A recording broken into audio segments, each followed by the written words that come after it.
Apa kabar pemirsa TVR Parlemen dimanapun Anda berada, berjumpa kembali bersama saya Elisa Purba dalam program TVR 17. Tepat pukul 17 waktu Indonesia Barat, kami hadirkan kepada Anda sejumlah informasi paling baru dan menarik seputar kinerja dan kegiatan DPR RI yang telah disajikan oleh tim redaksi TVR Parlemen. Dan pemirsa, inilah TVR 17 edisi Senin 8 Agustus 2022.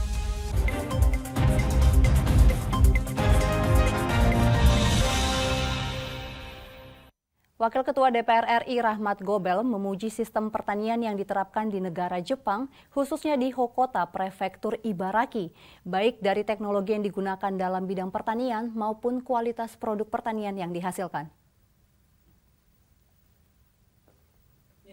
Memuji sistem pertanian yang diterapkan di negara Jepang, khususnya di Hokota, Prefektur Ibaraki, baik dari teknologi yang digunakan pada bidang pertanian maupun kualitas produk pertanian yang dihasilkan. Dalam rangkaian agenda kunjungan kerja ke Jepang, salah satunya ke Hokota, Prefektur Ibaraki, Wakil Ketua DPR RI Rahmat Gobel mengatakan ancaman krisis pangan dunia semakin nyata. Untuk itu, Indonesia perlu menjalin kerjasama dengan negara yang memiliki sistem pertanian yang baik, salah satunya Jepang. Kunjungan saya kemarin ini pertama setelah mendengar bahwa di Hokota ini ada lebih kurang 543 pemuda-pemuda Indonesia yang bekerja atau magang di lokasi ini pada sektor pertanian. Untuk itu saya datang untuk melihat dan dialog dan kemudian tentu bagaimana saya bisa belajar dari Hokota sendiri sukses story dalam membangun pertaniannya yang 60 tahun yang lalu daerah ini daerah miskin. Nah ini makanya saya ingin mengetahui apa langkah dan bagaimana upaya yang dilakukan oleh masyarakat di sini. Dan tentu ini saya juga ingin di samping mempelajari juga ingin mengajak bagaimana kita bisa meningkatkan kerjasama dengan pemerintah Hokota dan juga mungkin pemerintah lainnya, pemerintah daerah lainnya di dalam berupaya meningkatkan di sektor pangan. Rahmat Gobel menambahkan, Jepang memiliki keunggulan dalam hal teknologi pendanaan dan pengalaman. Sedangkan Indonesia memiliki lahan yang luas, iklim yang baik, dan tanah yang subur. Jika kedua negara mampu bekerja sama dengan baik, diyakini akan mampu menguasai pasar pangan dunia. Dari Hokota, Jepang, Nur Fuad, TVR Parlemen melaporkan. Pemirsa, dalam upaya meningkatkan kualitas perundang-undangan yang dihasilkan oleh DPR, mempermudah pembahasan serta mengoptimalkan pemantauan pelaksanaan undang-undang, Badan Keahlian DPR RI mendorong adanya integrasi dan juga digitalisasi data perundang-undangan. Dalam upaya meningkatkan kualitas perundang-undangan yang dihasilkan DPR RI, mempermudah pembahasan serta mengoptimalkan pemantauan pelaksanaan undang-undang, Badan Keahlian DPR RI mendorong integrasi dan digitalisasi data perundang-undangan. Hal ini mengemuka saat fokus Group Discussion, Pusat Pemantauan Pelaksanaan Undang-Undang atau Puspanlak BK DPR RI di Jakarta beberapa waktu lalu. Kepala Biro Persidangan 1 Sekretariat Jenderal DPR RI Supri Hartini menyatakan, untuk memberikan dukungan maksimal terhadap Dewan dalam pembahasan perundang-undangan, pelibatan tenaga ahli di setiap alat kelengkapan Dewan sangat diperlukan. Menurut Supri Hartini, saat ini beberapa undang-undang yang sedang dalam proses judicial review, Puspanlak bersama tenaga ahli perlu membuat keterangan yang tepat guna memberikan informasi yang lengkap terhadap masyarakat. Tadi juga disampaikan harapan dari teman-teman di AKD, khususnya teman-teman tenaga ahli, semua produk-produk Puspanlak ini bisa dapat dengan mudah diperoleh, diakses oleh teman-teman tenaga ahli di AKD dalam memberikan supporting system kepada Dewan. Sementara itu, Kepala Puspanlak BK DPR RI Tanti Sumartini menyatakan, belum adanya siklus pengawasan perundang-undangan di DPR membuat hasil pemantauan pelaksanaan undang-undang tidak berjalan maksimal. Tanti menegaskan, Puspanlak berkomitmen akan berkolaborasi dengan alat kelengkapan Dewan dan instansi pemerintah untuk mewujudkan sistem pengawasan pelaksanaan undang-undang agar hasil perundang-undangan dapat bermanfaat bagi masyarakat. Seringkali itulah yang membuat Puspanlak itu ya sudah kita kasih bentuk hasil kajian-kajian kita, hasil pantauan-pantauan terhadap peraturan perundang-undangan kita kepada seluruh alat kelengkapan itu sehingga bisa dipakai untuk melaksanakan fungsi pengawasan maupun fungsi legislasinya gitu. Itu Mbak. Hilman Hidayat dan Samsul Fajri, TVR Parlemen melaporkan.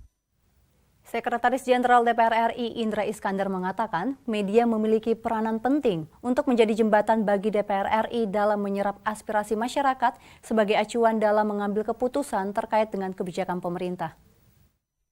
Untuk mewujudkan misi parlemen modern, perlu adanya kolaborasi yang optimal antara DPR RI dengan kalangan media dalam menginformasikan tugas dan fungsi kedewanan pada masyarakat. Publikasi tentang kinerja DPR RI secara berimbang menjadi bagian dari upaya menjaga citra DPR RI di tengah derasnya arus teknologi dan informasi. Dalam kegiatan forum komunikasi dan sosialisasi dengan Koordinatoriat Wartawan Parlemen di Lombok, Nusa Tenggara Barat baru-baru ini, Sekretaris Jenderal DPR RI Indra Iskandar menyampaikan perwujudan parlemen modern adalah bentuk adaptasi DPR RI atas pesatnya perkembangan teknologi dan informasi. Menurutnya, ada 3 indikator parlemen modern yang harus dilaksanakan secara konseptual, yaitu transparansi, teknologi informasi, dan representasi. Indra mengajak kalangan media berkolaborasi dengan Kesetjenan DPR RI selaku supporting system DPR RI untuk menyebarluaskan kinerja DPR RI pada masyarakat luas. Nah, kolaborasi itu tentu menjadi satu cara agar pesan yang ada di DPR itu, putusan Dewan itu sampai kepada masyarakat dengan cepat, dengan baik, dengan akurat gitu ya. Nah, kolaborasinya tentu ya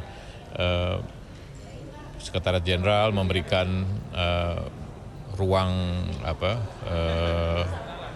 terhadap media untuk bisa mengakses berbagai informasi. Selain berkolaborasi, Indra Iskandar mengatakan media juga bisa menjadi jembatan bagi DPR RI dalam menyerap aspirasi masyarakat sebagai acuan mengambil keputusan DPR RI. Dengan terjalinnya komunikasi dan kolaborasi yang baik antar Kesetjenan DPR RI dengan media bisa mengantisipasi dan meminimalisasi opini masyarakat yang menilai kinerja parlemen tertutup. Dari Nusa Tenggara Barat, Sigit Rilo, TVR Parlemen melaporkan. Warganet dihebohkan dengan peraturan Kemenkominfo soal penyelenggara sistem elektronik yang mengakibatkan beberapa layanan online diblokir. Informasinya sesaat lagi, untuk itu tetaplah di TVR 17.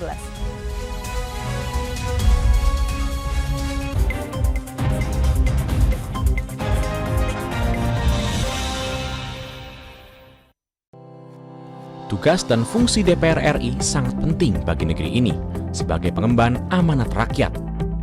Namun tidak banyak yang tahu apa saja fungsi dan tugas dari DPR.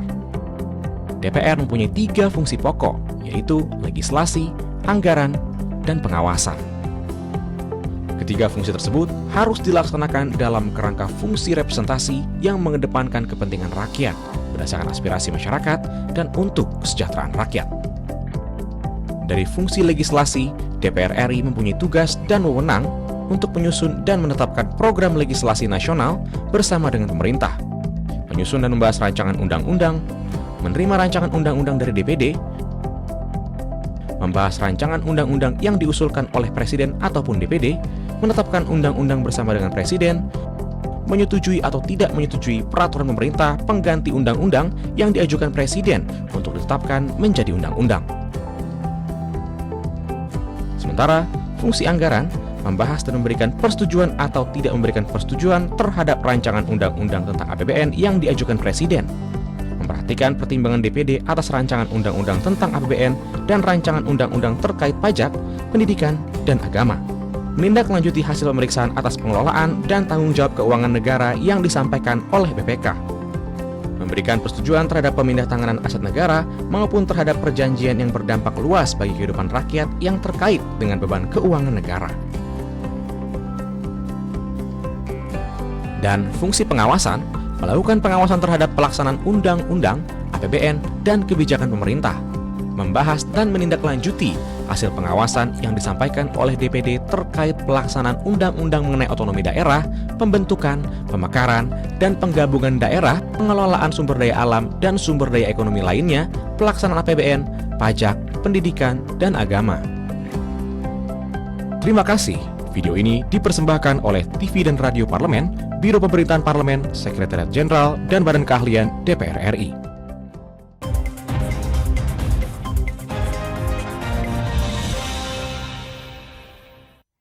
Pemirsa, terima kasih Anda masih bersama kami di TVR 17. Kementerian Komunikasi dan Informatika mewajibkan seluruh platform atau aplikasi mendaftar sebagai penyelenggara sistem elektronik atau PSE. Namun penerapan aturan tersebut menimbulkan gesekan baik dengan warganet maupun penyedia aplikasi. Komisi 1 DPR RI meminta pemerintah melakukan upaya yang lebih optimal dalam melakukan sosialisasi dan juga persuasi pada seluruh PSE agar segera melakukan pendaftaran. Dengan begitu masyarakat Indonesia tidak terkena dampak penyesuaian dari aturan ini. Dan berikut liputan mendalam yang telah dirangkum oleh tim redaksi TVR Parlemen dalam segmen Editorial Parlemen.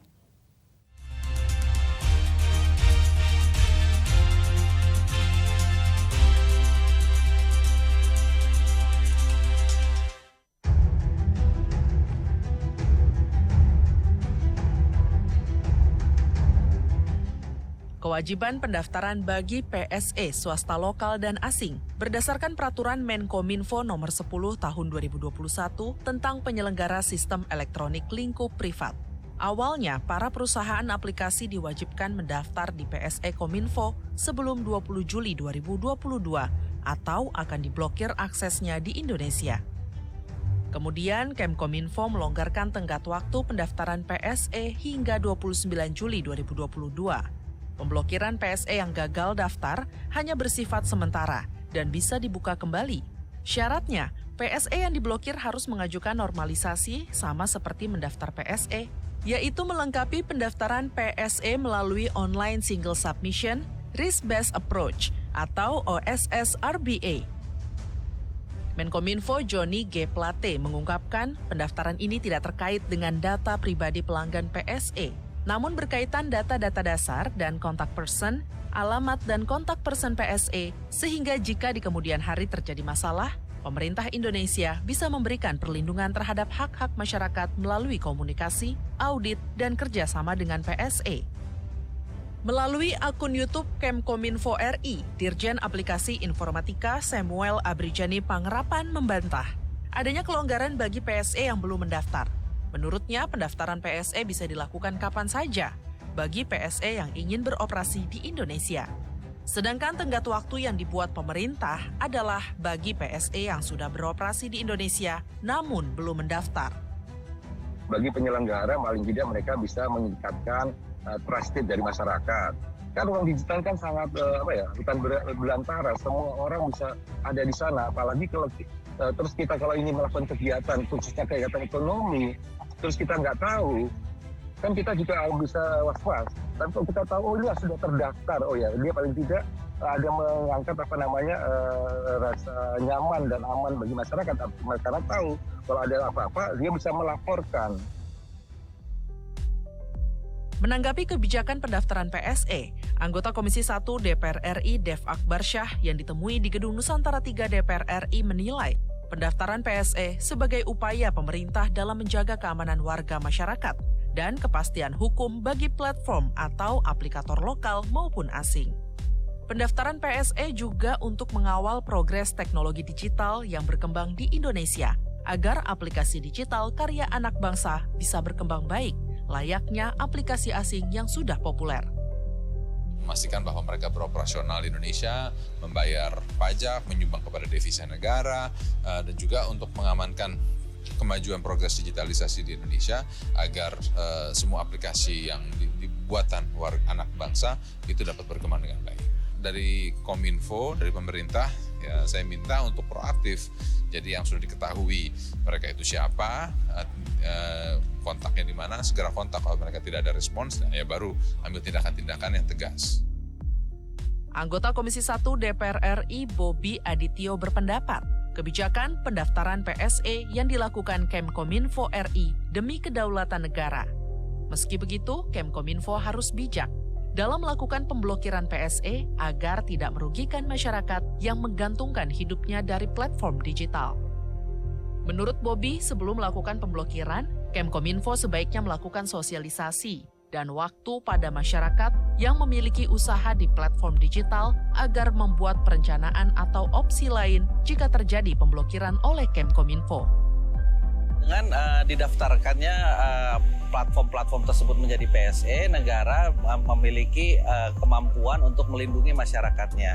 Bila mana sekarang mereka belum memiliki entitas di Indonesia, tidak mendaftar sebagai PSE di Indonesia, itu akan sangat rentan masyarakat Indonesia itu tidak terlindungi kiranya terjadi hal-hal yang menjadi wan prestasi dari platform tersebut.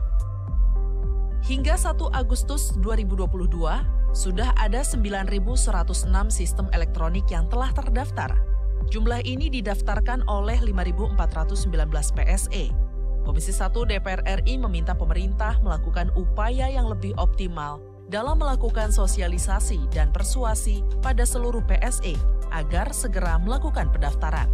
Dengan begitu, masyarakat Indonesia tidak terkena dampak penyesuaian aturan ini.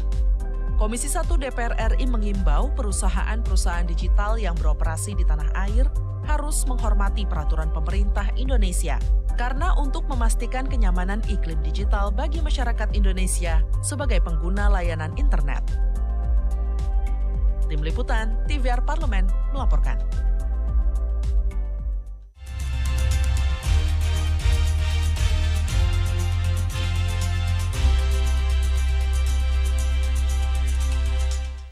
Pemirsa, sidang tahunan MPR dan sidang bersama DPR dan DPD RI serta pidato Presiden untuk penyampaian RAPBN 2023 beserta nota keuangannya akan dilaksanakan dalam waktu dekat. Apa saja persiapan yang telah dilakukan dan laporannya sesaat lagi. Untuk itu tetaplah bersama kami di TVR 17.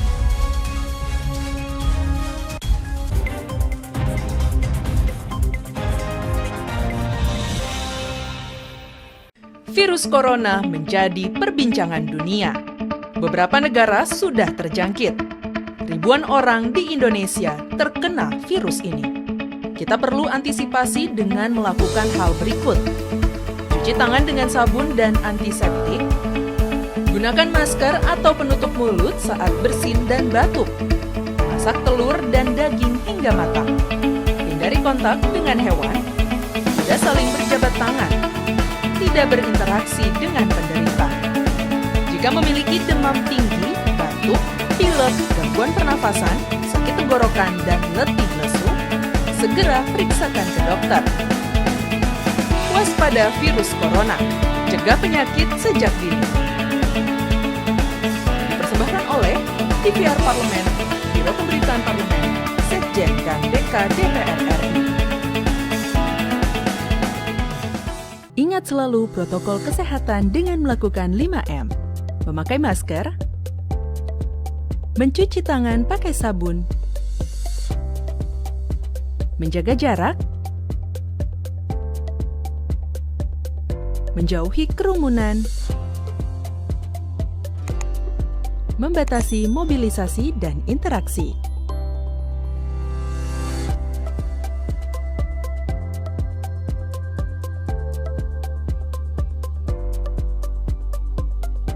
Dipersembahkan oleh Biro Pemberitaan Parlemen, Sekretariat Jenderal DPR RI. DPR RI memiliki fungsi diplomasi dalam menjalankan politik luar negeri sesuai dengan pasal 116 Undang-Undang MD3. Kontribusi aktif BKSAP DPR RI memainkan peranan penting dalam memenangkan persaingan global melalui IPU, IPA, IPPF, AIPA, dan PUIK. BKSAP memiliki komitmen yang tinggi dalam krisis kemanusiaan dunia. Fungsi diplomasi dijalankan untuk mendukung upaya pemerintah dalam melaksanakan politik luar negeri. Tugas dan fungsi DPR RI sangat penting bagi negeri ini sebagai pengemban amanat rakyat. Namun tidak banyak yang tahu apa saja fungsi dan tugas dari DPR. DPR mempunyai 3 fungsi pokok, yaitu legislasi, anggaran, dan pengawasan. Ketiga fungsi tersebut harus dilaksanakan dalam kerangka fungsi representasi yang mengedepankan kepentingan rakyat berdasarkan aspirasi masyarakat dan untuk kesejahteraan rakyat. Dari fungsi legislasi, DPR RI mempunyai tugas dan wewenang untuk menyusun dan menetapkan program legislasi nasional bersama dengan pemerintah, menyusun dan membahas rancangan undang-undang, menerima rancangan undang-undang dari DPD, membahas rancangan undang-undang yang diusulkan oleh Presiden ataupun DPD, menetapkan undang-undang bersama dengan Presiden, menyetujui atau tidak menyetujui peraturan pemerintah pengganti undang-undang yang diajukan Presiden untuk ditetapkan menjadi undang-undang. Sementara, fungsi anggaran membahas dan memberikan persetujuan atau tidak memberikan persetujuan terhadap rancangan undang-undang tentang APBN yang diajukan Presiden, memperhatikan pertimbangan DPD atas rancangan undang-undang tentang APBN dan rancangan undang-undang terkait pajak, pendidikan, dan agama, menindaklanjuti hasil pemeriksaan atas pengelolaan dan tanggung jawab keuangan negara yang disampaikan oleh BPK, memberikan persetujuan terhadap pemindahantanganan aset negara maupun terhadap perjanjian yang berdampak luas bagi kehidupan rakyat yang terkait dengan beban keuangan negara. Dan fungsi pengawasan, melakukan pengawasan terhadap pelaksanaan undang-undang, APBN, dan kebijakan pemerintah, membahas dan menindaklanjuti hasil pengawasan yang disampaikan oleh DPD terkait pelaksanaan undang-undang mengenai otonomi daerah, pembentukan, pemekaran, dan penggabungan daerah, pengelolaan sumber daya alam dan sumber daya ekonomi lainnya, pelaksanaan APBN, pajak, pendidikan, dan agama. Terima kasih. Video ini dipersembahkan oleh TV dan Radio Parlemen, Biro Pemerintahan Parlemen, Sekretariat Jenderal, dan Badan Keahlian DPR RI.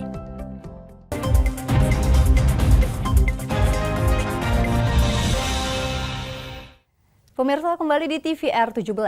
Di bulan Agustus ini, Indonesia merayakan kemerdekaan yang ke-77.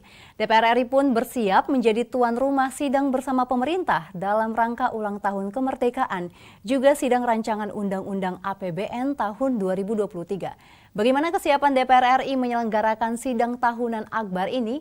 Dan berikut ini liputan langsung dari rekan kami Teresia Butar-Butar dari Gedung Nusantara DPR RI. Ya, Teresia, apa saja yang dapat Anda laporkan dan juga bagaimana persiapan sidang bersama di tahun ini?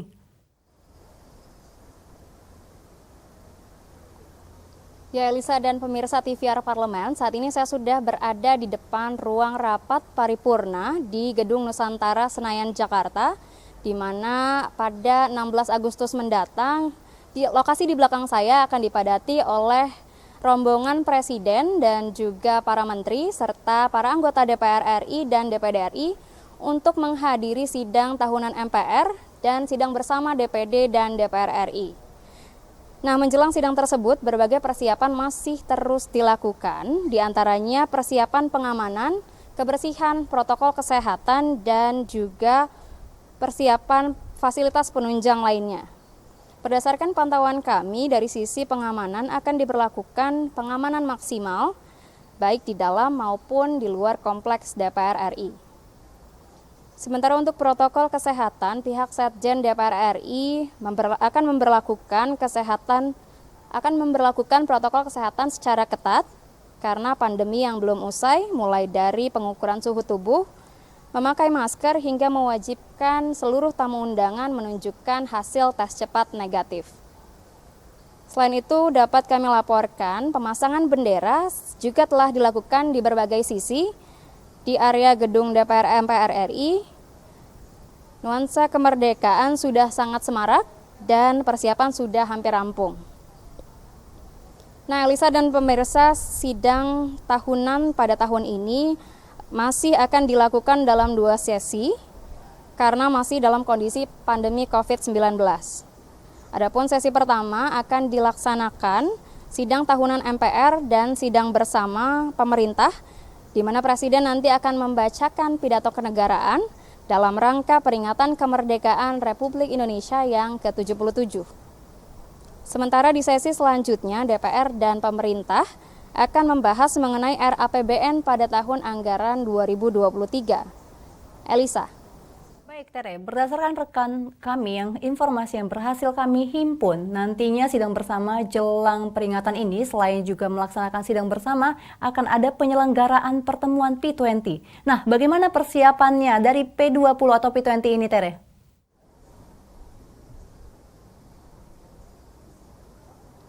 Ya, Lisa, persiapan yang sebelumnya sudah saya informasikan bukan hanya merupakan persiapan dari sidang tahunan MPR, melainkan juga persiapan untuk menuju perhelatan internasional G20 di tingkat parlemen atau P20, terutama dari segi fasilitas penunjang.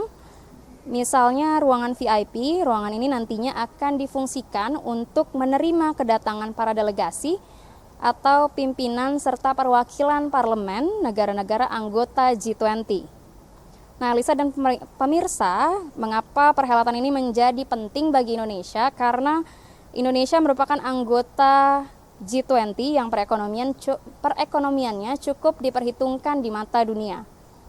Dan pertemuan ini akan membahas beberapa isu internasional yang cukup krusial, salah satunya adalah mengenai transisi energi. Dan dapat kami informasikan bahwa saat ini DPR RI masih membahas RUU Energi Baru dan Energi Terbarukan atau RUU EBT yang direncanakan akan rampung sebelum perhelatan P20 sebagai komitmen DPR RI dan Indonesia dalam mengurangi emisi karbon. Demikian Elisa, laporan saya, kembali ke Anda di studio. Baik, terima kasih rekan Teresia yang melaporkan langsung dari depan Gedung Nusantara soal kesiapan perayaan kemerdekaan Indonesia ke-77, juga terkait sidang parlemen 20 atau P20.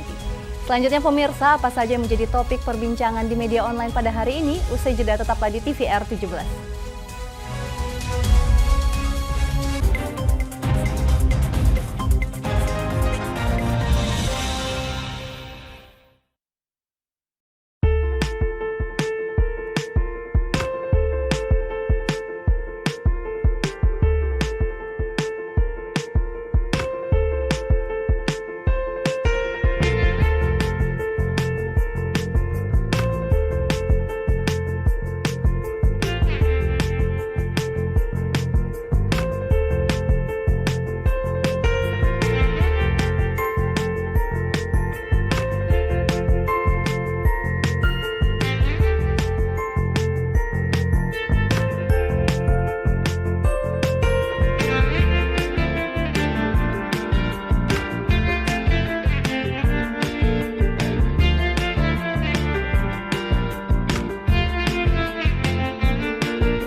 Pemirsa, terima kasih Anda masih bersama kami di TVR 17. Dan kali ini kita masuk ke segmen media nasional. Mari kita simak apa saja yang disoroti media nasional tentang isu-isu terkini bersama rekan kami Fitian Aunila.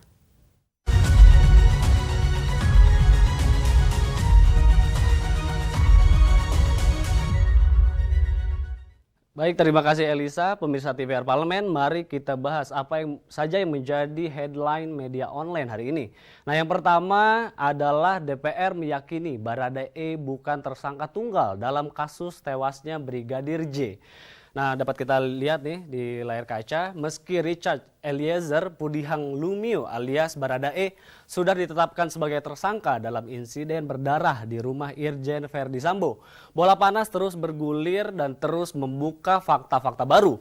Kini kepolisian dinilai menarget calon tersangka lain dalam kasus kematian Brigadir Nofriansyah Yosua Huta Barat alias Brigadir J. Anggota Komisi 3 DPR Ahmad Ali berujar bahwa memang ada kemungkinan tersangka bertambah menyusul Baradae yang sudah ditetapkan sebagai tersangka.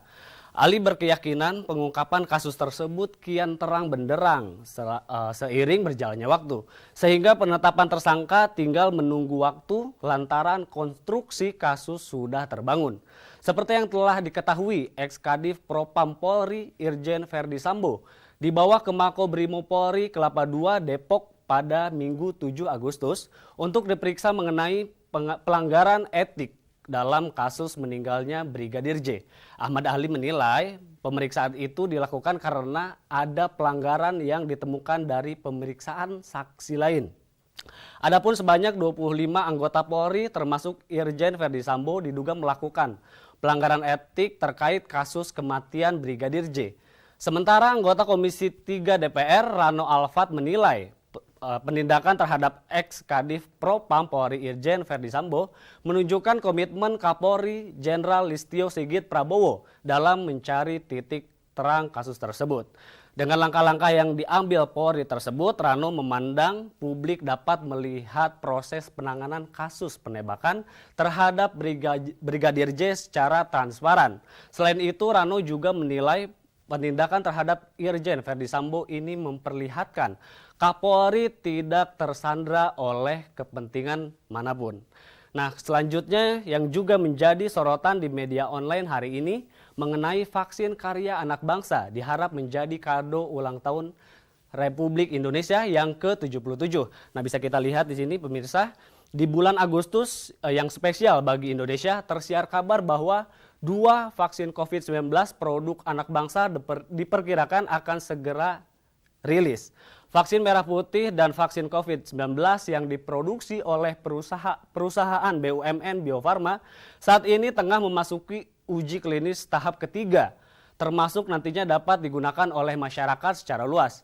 Berkaitan dengan hal itu, anggota Komisi 9 DPR RI, Kurniasih Mufidayanti mengungkapkan, peluncuran vaksin karya anak bangsa ini akan menjadi kado terbaik bagi perayaan Hari Ulang Tahun ke-77 Kemerdekaan Republik Indonesia. Capaian tersebut tentunya akan menjadi hadiah terbaik bagi seluruh masyarakat Indonesia dalam perayaan Hari Kemerdekaan yang berlangsung pada masa pandemi COVID-19. Nah, hingga saat ini, kedua vaksin tersebut masih berada dalam masa uji klinis fase ketiga. Sebelumnya, yang sebelumnya telah dimulai pada Juni tahun 2002 lalu. Nah, setelah lulus dari tahapan uji klinis, vaksin merah putih dan vaksin buatan Bio Farma tersebut masih harus mendapatkan izin edar darurat dari Badan Pengawas Obat dan Makanan serta sertifikasi halal dari Majelis Ulama Indonesia. Menurut Kurniasih, vaksin karya anak bangsa yang telah terbukti kehalalannya tentu akan mampu meningkatkan kembali animo masyarakat untuk segera mendapatkan vaksinasi dosis ketiga atau booster. Pemirsa, itulah headline media online pada hari ini mengenai DPR yakin jika Baradae bukan tersangka tunggal dalam kasus tewasnya Brigadir J, juga kabar mengenai vaksinasi produksi anak bangsa akan menjadi kado bagi perayaan Hari Ulang Tahun Republik Indonesia ke-77. Kembali ke rekan, Elisa.